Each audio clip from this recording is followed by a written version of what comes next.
Kamusta pong muli mga katambay? Nagbabalik pong muli ang inyong lingkod para po magkomentong muli po sa inyo. Dito po sa Tambayan Makabayan, komento po na inyong lingkod.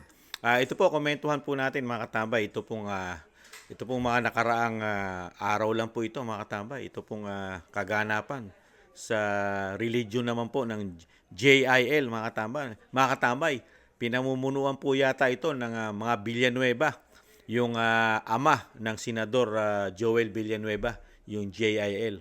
At dito po, nagpunta po rito ang mga ilang senador po, mga katambay, sa pangunguna po ng kapatid ng Pangulong Marcos na si Amy Marcos, at syempre po si Pia Cayetano, si Grace po, at syempre po ang senador na anak po ng leader na si Joel Villanueva. I think ang pangalan po yata ng ama ay si Eddie. I think Eddie Villanueva po mga katambay. Ang pinuno ng leader po ito ng JIL, mga katambay. At dito po nagpahayag po ang sister, ang kapatid po ng Pangulong Marcos, at talagang yung sinasabi nga po ng VP Sara na siya at ang kanyang pamilya ay nabudol, mga katambay. Nabudol daw po sila ng pamilyang Marcos, at lalong-lalo na daw po ang ate na talagang sobra daw po niligawan para po manalo sa Mindanao at Bisaya ang Pangulong Marcos, mga katambay. Ngayon po, nagbabalik na naman po mga katambay, at mukha na naman po yata mambubudol na naman po sa ating mga kababayan, sa ating po mga Pilipino, ang kapatid po ng Pangulo.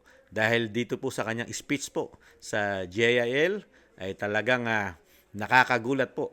At talagang sinabi niya, ang Malacanang ay pinamumungadan o sinasabing pinalilibutan, mga katambay. Ang Malacanang daw ay pugad ng napakaraming demonyo raw po, mga katambay. Ayon po ito kay Senadora Amy Marcos, mga katambay. Alam naman natin, ang presidente, ang first lady, at ang pamilya nito ay nasa Malacanang. Pinalilibutan daw po. Pinamamahayan ng mga demonyo, mga katambay. Pakinggan po natin ang talumpati po ng politiko na pinapanalangin po ang kanyang kapatid. At syempre po, kasama na rin ang pamumulitika dahil alam natin sa susunod na taon ay babalik na naman po sila, mga katambay. Komentuhan po natin at pakinggan natin, mga katambay, ang Senadora Amy Marcos dito po sa JIL, mga katambay.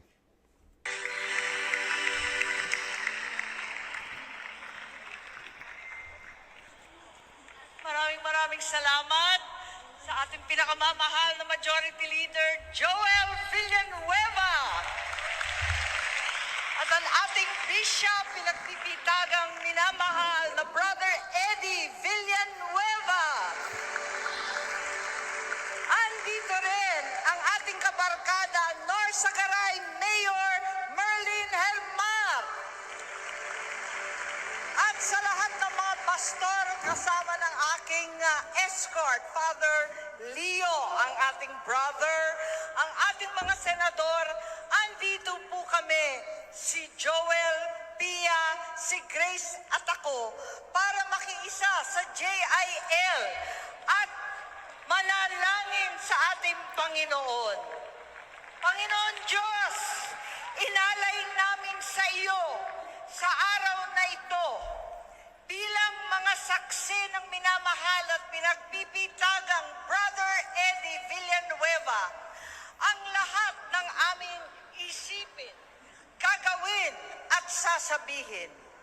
Punuin po ninyo ang aming mga puso ng biyaya upang ang lahat ng aming gagawin o hindi magagawa ay naaayon sa banal ninyong kalooban.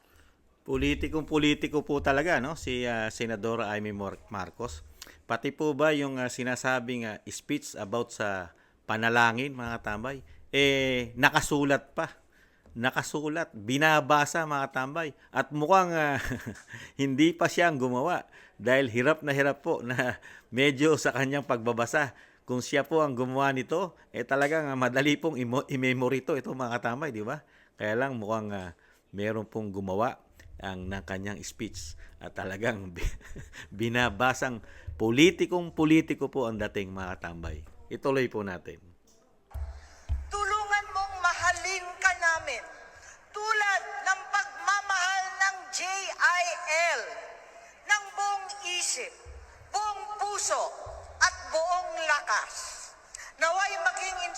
instruction ka sa amin na aming mga gagawin para sa ikikiginhawa ng aming kapwa, ng aming pamayanan, ng buong bansa. Inalalapit ko sa iyo ang bayang ito. Kami po ay iyong iadya sa makasariling ambisyon, kawalan ng malasakit at pagkabulag sa kapirasong kapangyarihan. Palakasin ninyo ang kalooban at kalusugan ng mga pinuno ng bayan upang makapaglingkod. Sobrang lakas na nga eh. Ang pinuno ng bayan sa panahon natin ngayon ay sobrang lakas. Naglalakihan na nga po, Senadora Amy Marcos. Naglalakihan na, sumosobra na sa laki. At sobrang-sobra na po sa kalusugan. Di po ba mga tambay? Ang dapat po na sinasabi nyo, Senadora Amy Marcos, sana po bigyan din ng kalusugan ang sambayanang Pilipino, lalo yung mga naghihirap at hirap at hindi nakakain ng 3 beses ang araw. Pero sa inyong panalangin, kapwa politiko pa rin po ninyo ang inaalala nyo na bigyan ng pag-iingat at kalusugan. Inaatake na nga tayo sa sobrang lusog. Di po ba mga katambay? Nakakalungkot lang po. Talagang politiko ang dating. Ituloy po natin. Ang mga katapatan, simpatsya at pananagutan. Basbasan nyo ng katapangan ang mga kapwa kong senador, lalo't higit ang aming majority leader, Joel Villanueva, upang manindigan para sa aming institusyon, ang ating konstitusyon at ng mandato ng taong bayan. Konstitusyon nyo lang po yan eh. Komento ni Kamanong, hindi po konstitusyon yan na pumapabor sa taong bayan. Yan po, yung konstitusyon na yan, dahil sinabi na nga po ng dating Pangulong Duterte, di ba, na yung konstitusyon na yan, walang kwenta yan.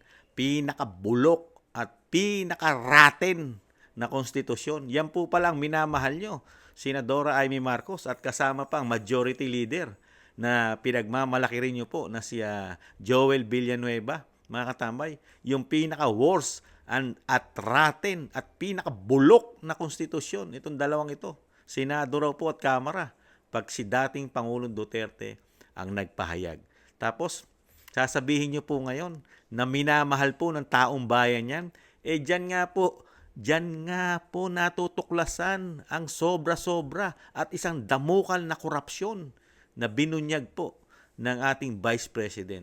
Dahil sa opisina po nyo, sa konstitusyon na sinasabi nyo, yung dalawang konstitusyon, Kamara at Senado, ang nagtutulong-tulong para po sa budget ng mga ahensya ng ating gobyerno. Di ba? Mga sinasabing, yung mga extraordinary na dinadagdag nyo po sa mga department, kasama po ang inyong opisina riyan. Di ba? Ang Senado at ang Kamara. Kaya po, iko-correct lang natin. Ang Senado, komento ni Kamanong, at ang Kamara, ay yung konstitusyon na yan ay para sa mga politiko. Hindi yan para sa taong bayan. Komento ng inyong lingkod. Ituloy pa po natin mga katambay. Ikinorek lang natin. Ipaalala po ninyo, mahal na Panginoon, sa Kongreso, na sagrado ang tiwala ng bawat Pilipino, na ang botong ipinagkaloob sa bawat halal na pinuno ay bunga ng kalayaan at demokrasya. Protektahan nawa ninyo ang ating vice-presidente. Ang kagandahan taglay ng kanyang puso, pagiging matiisin, mapagpatawad at mapagkalinga. Nakita nyo naman po, no? Talagang grabe po magsipsip. Komento ni Kamanong, grabe pa rin magsipsip sa mga Duterte, lalo sa Vice President, ang Senadora Amy Marcos. Pagkatapos pong mabudol ang ating Vice President, pagkatapos nilang ibudol at pangakuan ng Uniteam, ano po ang ginawa? At wala naman pong ginagawa ang Senadora, di po ba? Ngayon lang po, nakita po natin dahil malapit na halalan. Kala mo pong pinoprotektahan niya ang kanyang Vice President na binudol daw po nila, mga katambay, na talagang lahat po nag-join forces na po para po ito pabagsakin. Ano po ang ginagawang ng isang kapatid ng Pangulong Marcos na si Senadora Amy Marcos? Hinahayaan niya lang, di po ba? Pati yung mga ginagawa ng makakaliwang grupo na nasa Kamara, di ba? Na ayon na mismo sa Vice President ay sumusuporta sa mga kaliwang grupo itong Makabayang Black. Ano po ang ginagawa ng isang senadora? Wala tayong nakikitang pagsuporta, yung sinasabi niyang protection. Mga katambay. Ito po ang nakikita lang po ng taong bayan, salita, hanggang salita lang ang Senadora Amy Marcos. Kasi nabunyag na rin po siya. Binunyag na po siya ng Vice Presidente yung ginawa po nilang magkapatid sa pambubudol. Ngayon po, bumabalik na naman po ngayon, mga katambay. Nagpapabango na naman sa atin ang isang senadora, Amy Marcos, kasama pa ang mga sinasabing mga senador, mga katambay. Ituloy po natin ang nakabudol po sa ating Vice President. Nakabudol, mga katambay. Higit sa lahat, haplusin nawa ninyo ang puso ng aking kapatid, ang Pangulo ng Pilipinas. Buksan po ninyo ang kanyang mga mata at bigyan niyo siya ng kaliwanagan ng pag-iisip. Gisingin niyo po siya at ilayo sa mga demonyong nakapaligid sa palasyo.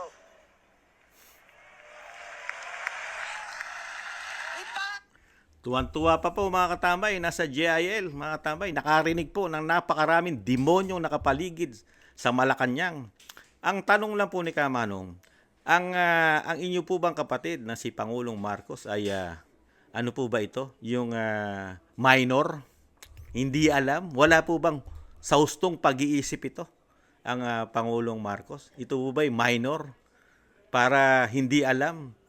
At ito po ba'y may diferensya? Itong Pangulo na hindi niya alam na napapaligiran na pala siya ng mga demonyo, mga katambay. Di po ba? Ito pong salita ng Senadora Amy Marcos, pati para lang makabalik sa pwesto, komento ni Kamanong, talagang pati ang kanyang kapatid, palibasa ang kanyang kapatid, ay isang termino lang, mga katambay. Pagkatapos po nito, kung matatapos po ng kanyang kapatid ang kanyang termino, ay isang termino lang po ang Bongbong Marcos Jr.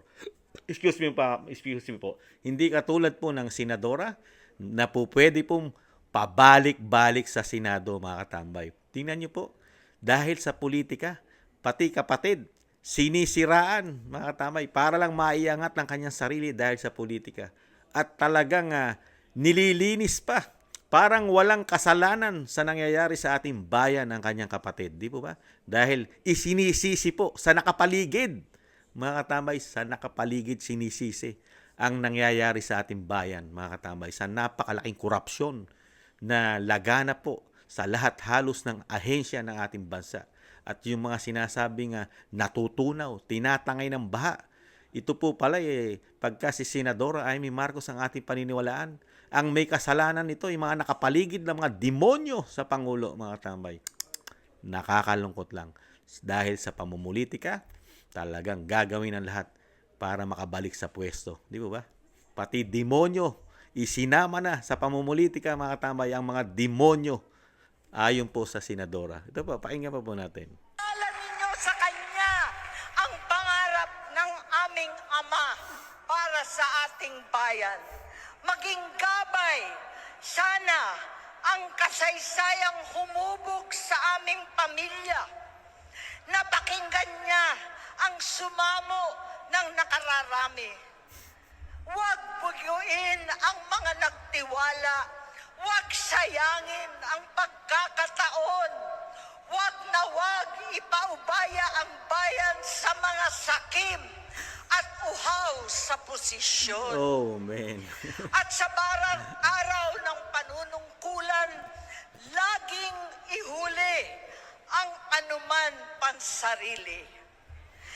Bigyan niyo po ng lakas ng loob ang bawat Pilipinong hinahamon ng kasalukuyan. Ay, tapusin na po natin. Talagang politiko po ang isang senadora na Marcos. Talagang pati po yung sinasabi na yung kagustuhan ng kanyang ama, yung legasiya, mga katambay. Ang naging legasiya nga, di po ba? Ang dami pong naging legasiya.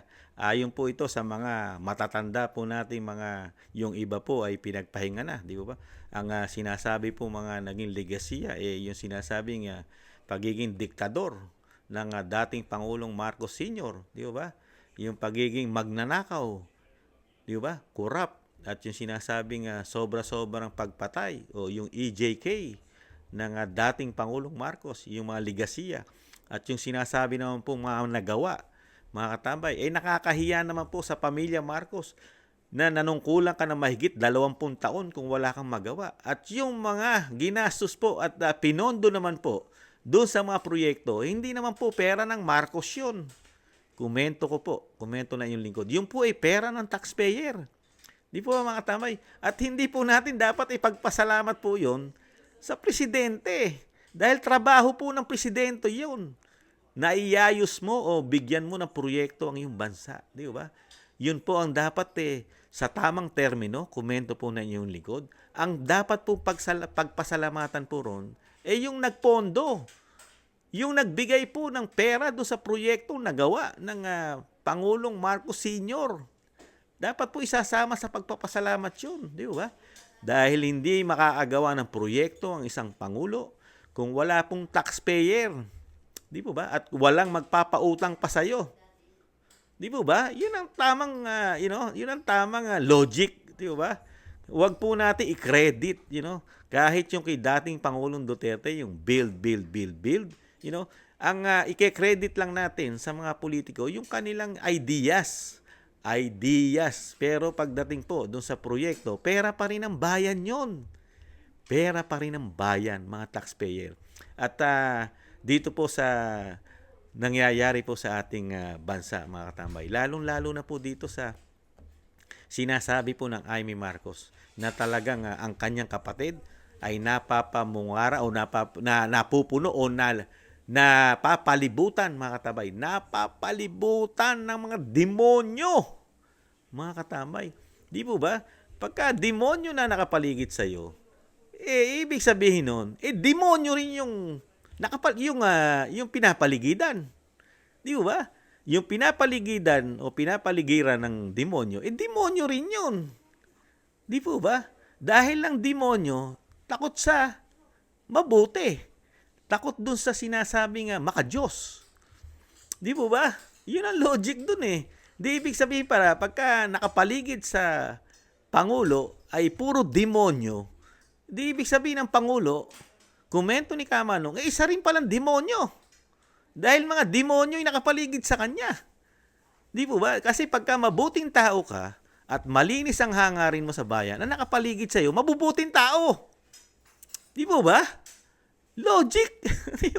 Kaya mismo nga Senadora Amy Marcos, parang pinatutukuyan niya lahat ng nakapaligid, halos sa gobyerno ng kanyang kapatid, karamihan po at napakaraming demonyo. Ibig sabihin, pati pala siya ay nakapaligid din sa kapatid niya. Hindi kaya siya isa rin demonyo? Ang ating Senadora Amy Marcos at itong mga senador na sinasabi po na may majority leader pa, Joel Villanueva at Pia Cayetano at Grace po. Mga katambay, mga nakapaligid din po ito sa Pangulo. Dahil bakit po ko po nasabing nakapaligid sa Pangulo? Yung issue nga ng Pangulo, hindi nila mabuksan. Yung issue sa droga. Yung napakaraming, pasabog ng katibinag. Pero never po nilang kinwestiyon o inimbitahan man lang sa Senado at inimbestigahan. Di ba? Dahil nga nakapaligid po yata sila sa Pangulo. Yun yung sinasabi ni Senadora Amy Marcos na napapaligiran ng Pangulo ng mga demonyo. At isa pa, lagyan lang po natin ng isa pang logic, mga katambay. Ang panalangin ng masama, di po ba? Ang panalangin ng masama at ng demonyo, hindi po pinakikinggan ng Panginoon. Di po ba? Nasa Bible po yun Ang panalangin po ng masamang tao, never pakinggan ng Panginoon. Ang pinakikinggan lang po ng Panginoon, yung panalangin ng mabubuting tao. Di po ba? Kung kasama po tayo doon sa nakapaligid po na demonyo sa Pangulo, dahil wala na po oposisyon ngayon, wala na kumu-question po ngayon sa Pangulo. Di po ba? Dahil ayon mismo sa BP Sara, halos siya na lang ang nakakakita at nagpapahayag ng gawain ng mga demonyong nakapaligid sa Pangulo. Di ba? Yung mga demonyong nakapaligid daw sa Pangulo, ang BP Sara na lang ang nagbubunyag at nag-e-expose sa mga Pilipino ang gawain ng mga demonyo masasama. Di ba? Pero ang senadora, wala po, mga katambay. Di ba? Ang senadora at ang itong mga kapitapitagan. At paano po paikinggan din ng Panginoon ang panalangin ng isang Amy Marcos, ang isang senadora Amy Marcos? Mismong yung kanyang institusyon, yung kanyang institusyon na pinagtatrabahuhan ay pinamumugaran din ng mga demonyo dahil napakalaki daw di umano na korupsyon at pati ang kamara. Di po ba? Dahil puro pagnanakaw daw. Ayon sa Vice President, mga tambay, na napakaraming extraordinary nang nagaganap daw po sa dalawang ahensya na ito dahil mismo ng dating Pangulong Duterte ay binansagan po itong pinaka-worst and rotten, yung pinaka-bulok na konstitusyon dahil sa laganap ang napakalalaking korupsyon. Di po ba pagka may korupsyon, di po ba nandun ang demonyo, Senadora Amy Marcos? At isa pa, yung pamumulitika na naman na inaangat ninyo po ang BP Sara na para bang kayo tagapagtanggol pa ngayon ng Vice President sa nangyayari sa kanyang panggigipit ng administrasyon po, administrasyon po ng inyong kapatid. At wala po ritong kakibo-kibo ang inyong kapatid sa nangyayari sa BP Sara. Tapos, ito na naman pong muli kayo na mambubudol na naman po yata, mga katambay, sa ating mga Pilipino dahil tatakbo na naman po senador ito. At isa pa, mga katambay, ano po ang credential at maipagmamalaki nito sa atin, sa ating mga taxpayer, sa ating mga Pilipino? Nagsitanda na po ito sa politika.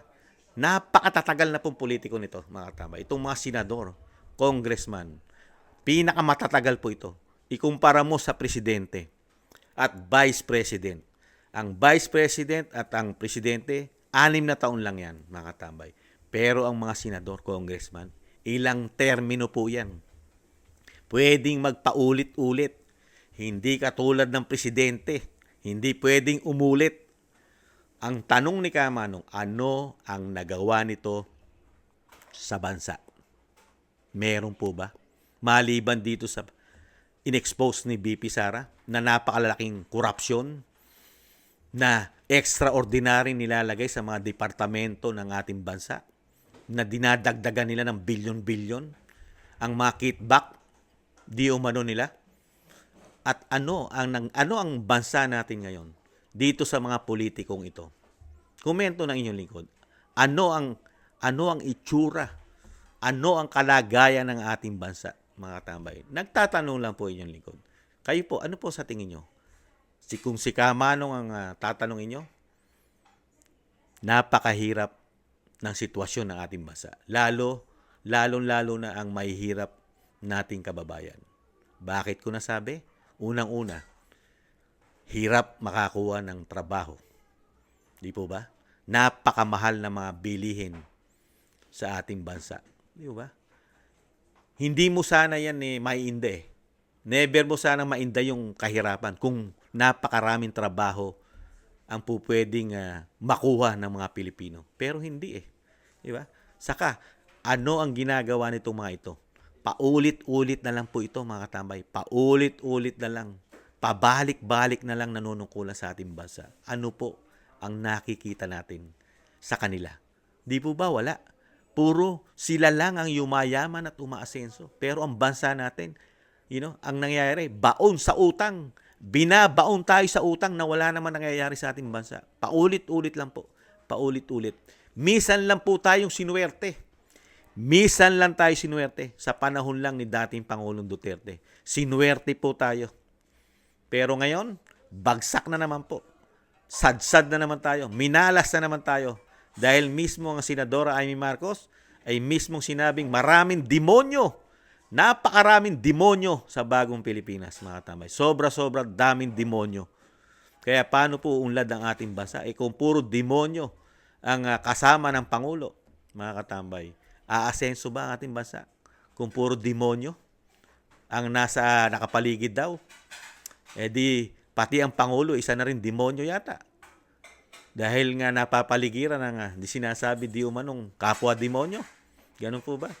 At kung ipaparis naman po natin ang magagaling na politiko na ito, isama na natin lahat ang 24 at 300 plus na congressman sa Kamara, ano po ang nagawa nila sa bayan? Ikumpara mo Ikumpara na lang natin sa bansang Taiwan, ang Pilipinas. May panalo po ba tayo sa bansang Taiwan? Napakalit na bansa. Singapore, napakalit. Malaki pa ang Quezon City sa Singapore. Pero napakaunlad. Halos walang korupsyon sa kanila. Wala halos korupsyon. Kaya umasenso ang mga bansa nila. Dahil mga politiko ron, napakahirap gumawa ng korupsyon. Pero sa atin, yung open the book nga, hindi pa maibigay ng mga politiko. Puro sila lang ang umaasenso. Pero yung mga bansa na yan, Korea, tingnan niyo yung Korea. Dating mahirap na bansa ang South Korea. Pero ngayon, nakita niyo po, maunlad. Ang Japan, naging worse po sila. Nung digmaan, di ba? Yung ikalawang digmaan, worse po yan. Mahirap na bansa. Pero naibangon ng mga politiko nila, ng kanilang mga kababayan at kasama ang mga leader na magagaling. Di ba? Ang China, dating mahirap na bansa, pero ngayon number 1 sa ekonomiya. Di ba? Ang Malaysia, ang Brunei, di ba? Ang Thailand, di ba? Napag-iiwanan na tayo. Tapos ngayon, ang gagawin lang ng mga politiko natin, yung mga mababango at mabubulaklak na talumpati. Tingnan po natin ang kanilang ginawa. Meron po ba silang ginawa? Di po. Kayo po. Tingnan nyo po mga nagawa nila.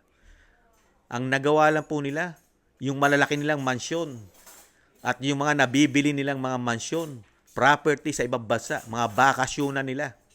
Yun po ang napagkikita ng inyong lingkod. Mga naglalakihan nilang ari-arian, mga rancho, di ba? Mga sinasabing mga bakasyonan, pati sa ibang bansa, may mga pag-aari ang ating mga politiko. Nakakabili po sila sa iba-ibang bansa. Yun po ang nagiging credential po ng mga politiko sa ating bansa. Yun ang nagiging credential nila. Yun ang maipagmamalaki nila sa mga Pilipino. Yung kanilang mga naipundar. Hindi po para iangat ang bansa. Ilang senador na at congressman na nagdaan sa ating bansa. Meron po ba nangyari? Silat sila rin. Karamihan dyan, silat sila rin. Di ba? Nawawala ang presidente. Nawawala ang vice president. Pero sila hindi. Nananatili sila riyan. Dahil paulit-ulit lang po sila. Pabalik-balik. Nakakalungkot lang po. Tapos ngayon, meron na naman, babalik na naman sila, mga katambay. Babalik na naman sila sa atin. Hihingi na naman sila ng sinasabing boto natin. At pangangakuan na naman tayo, mga katambay. Pangangakuan na naman. Samantalang, yung kanilang mga opisina, yung kanilang institusyon o konstitusyon o institusyon ay pinamumugaran ng napakaraming korupsyon at pati yung libro nila. Never nilang i-open sa publiko at sa taong bayan. Nakasarado ang libro nila. Di ba? Yan ang intayin natin. Ang politikong yayaw-yaw na ipapangako sa atin na babaguhin nila yung ginawang batas na special sila sa COA. Tingnan natin, abangan natin kung sino ang politiko na maglalakas loob na baguhin yan, mga katambay. Di po ba? Kaya nakakalungkot lang po, mga katambay. Bumabalik na naman po ang isang senadora, Amy Marcos, at talagang mukha yatang bubuduli na naman tayo. At mukhang gusto yatang mapangalawahan pa. Mapangalawahan pang pambubudol sa mga Pilipino. Gusto yata makapangalawa pa. Dahil nga, nakabudol na siya sa mga Duterte at sa taong bayan, gusto na naman pong bumalik at makabudol yatang muli. Muli po si Katambay Manong, nagpapasalamat po sa mga nakagusto po ng ating maliit na channel, Tambayang Makabayan. Komento po na inyong lingkod. At syempre po, maraming salamat po sa mga nagla-like, share, and subscribe. Maraming salamat po. Ingatan nawa po mga katambay. Sa muli, paalam. Bye-bye.